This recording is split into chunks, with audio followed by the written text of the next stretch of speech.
ఇప్పుడు మీరు ఆ శివశక్తికి రాకముందు ఈ కరుణాకరణతో పాటు వీడియో చేయడానికి ముందే ఈ రెండు చర్చిలో ఉన్న విశ్వాసులందరికీ మీరు చెప్పి ఇది కరెక్ట్ కాదు, మనమందరం పొరపాటు చేసే ఇన్ని రోజులు నేను బైబిల్ తప్పుగా బోధించానని చెప్పి ఆ విశ్వాసాలను మార్చే ప్రయత్నం చేయవచ్చు కదా. ఇప్పుడు మీకు చెప్పాను కదా మా కుటుంబం గురించి.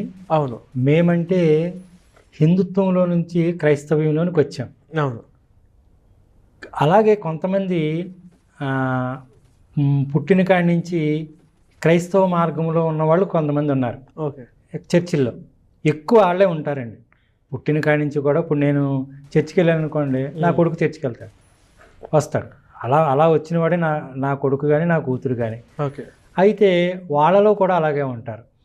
మార్పు అనేది వెంటనే జరగదండి.